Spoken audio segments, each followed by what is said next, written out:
Oke, hari ini kita bakal bahas sesuatu yang, wah, menarik banget, tapi mungkin juga bikin sedikit gelisah. Psikologi gelap.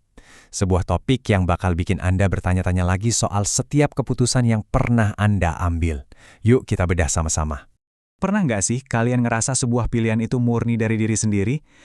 Tapi ternyata tanpa sadar kita tuh lagi digiring. Pengaruh semacam ini tuh terjadi setiap hari loh. Baik di hubungan kita sama orang lain, maupun di panggung politik yang jauh lebih besar. Jadi, apa sih sebenarnya psikologi gelap itu? Gampangnya gini, ini tuh sekumpulan teknik halus yang dirancang untuk mempengaruhi cara kita mikir dan ngerasain sesuatu. Ini bukan sulap, tapi permainan psikologis yang cerdas banget, yang memanfaatkan sifat alami kita sebagai manusia. Oke, kita mulai dari yang paling kelihatan dulu ya. Manipulasi yang kadang-kadang terjadi tepat di depan mata kita, tapi kita nggak sadar. Yang pertama, gaslighting. Wah, ini sering banget nih. Ini tuh tindakan yang bikin seseorang jadi ragu sama kenyataan versi dia sendiri. Tujuannya biar kita ngerasa, kitalah yang salah, kitalah yang lebay, kitalah yang nggak ngerti apa-apa. Sehari-hari mungkin kedengerannya kayak, kamu baperan banget sih, atau kamu terlalu sensitif. Tapi di panggung politik, wih, skalanya jadi raksasa. Fakta itu bisa dipelintir sedemikian rupa sampai publik jadi bingung sendiri dan bertanya-tanya, loh, yang bener yang mana ya? Lanjut, ada yang namanya guilt tripping. Atau bikin orang ngerasa bersalah. Ini tuh jurus buat manfaatin rasa bersalah biar orang lain nurutin kemauan si manipulator.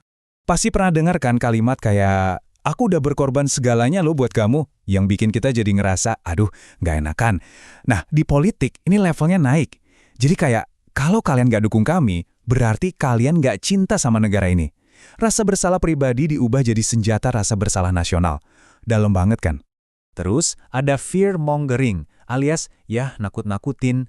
Ini strategi buat ngebesar-besarin ancaman, bikin kita cemas, panik, dan akhirnya keputusan kita itu didasarin sama rasa takut, bukan lagi pakai logika. Kalau di pergaulan, ini mirip-mirip FOMO, fear of missing out. Ayo ikutan, ntar nyesel lo ketinggalan. Tapi di politik, taruhannya jadi gede banget. Kalau sampai pihak lawan yang menang, negara kita bisa hancur. Dari rasa takut ketinggalan, jadi rasa takut kehancuran nasional. Beda level. Nah, sekarang kita masuk ke bagian yang lebih licin. Trik-trik yang lebih halus. Dan jujur, ini seringkali lebih bahaya, soalnya dia nyerang bias di alam bawah sadar kita. Seringnya, kita sendiri nggak nyadar sama sekali. Yang pertama adalah efek halo. Ini terjadi waktu kita punya kesan positif sama satu sifat seseorang, misalnya karismanya, kita jadi otomatis nganggep semua hal lain tentang dia itu juga positif. Sehari-hari kita mikir, dia kelihatannya baik dan ramah banget, pasti semua yang dia lakuin benar. Nah, bayangin ini di politik. Pemimpin itu kan karismatik banget, pidatonya keren, pasti semua kebijakannya bagus buat rakyat. Padahal, ya belum tentu kan? Selanjutnya, bias konfirmasi. Ini kayaknya penyakit kita semua sih. Kecenderungan alami kita buat nyari dan percaya sama info yang cocok sama apa yang udah kita yakini dari awal. Ini kejadian tiap hari loh. Kita cuma mau baca berita dari portal yang isinya gue banget. Nah, di politik ini jadi bahan bakar perpecahan. Kita bakal ngebela kandidat kita mati-matian, walaupun bukti di depan mata nunjukin dia salah. Kenapa? Ya karena kita nggak mau keyakinan kita itu salah. Dan yang terakhir di bagian ini ada efek ikut-ikutan, bandwagon effect. Ini simpelnya dorongan di dalam diri kita buat ngikutin sesuatu cuma karena kelihatannya banyak banget orang lain yang ngelakuin itu juga. Anda lihat ini di mana-mana, terutama di iklan. Semua orang udah pakai produk ini, masa kamu belum? Nah, di politik ini dipakai buat bikin kesan kalau satu kandidat itu unstoppable. Survei dipamerin terus, massa dikumpulin, semua teriak kami mayoritas. Supaya orang-orang yang masih ragu jadi mikir, wah, mendingan gue ikut yang pasti menang aja deh. Oke, setelah tahu semua trik licik ini, terus gimana dong? Apa kita harus jadi sini sama semua orang? Tunggu dulu, tujuannya bukan itu. Tujuannya biar kita jadi lebih melek, lebih waspada. Yuk, kita siapkan toolkit pertahanan mental kita. Ini dia 4 langkah praktisnya. Pertama, selalu pertanyakan framingnya atau cara ceritanya dibingkai. Sebuah isu itu disajikan sebagai beban atau investasi. Beda banget loh rasanya. Kedua, cari banyak sumber. Jangan cuma dari satu corong aja. Coba deh intip dari sudut pandang lain. Ketiga, hati-hati sama pemicu emosi.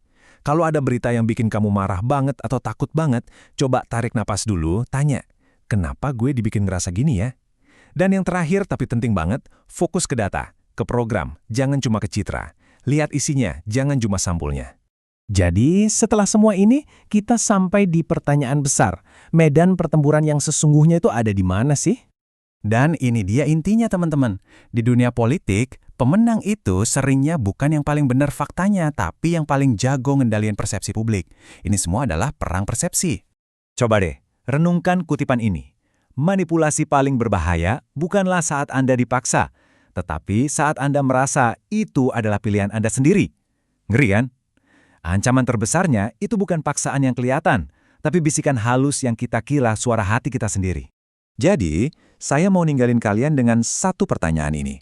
Lain kali kalian mau bikin sebuah pilihan, coba deh berhenti sejenak dan tanya ke diri sendiri. Ini beneran keputusan gue? Atau ini hasil dari apa yang sengaja dibikin buat gue lihat, gue dengar, dan gue rasain?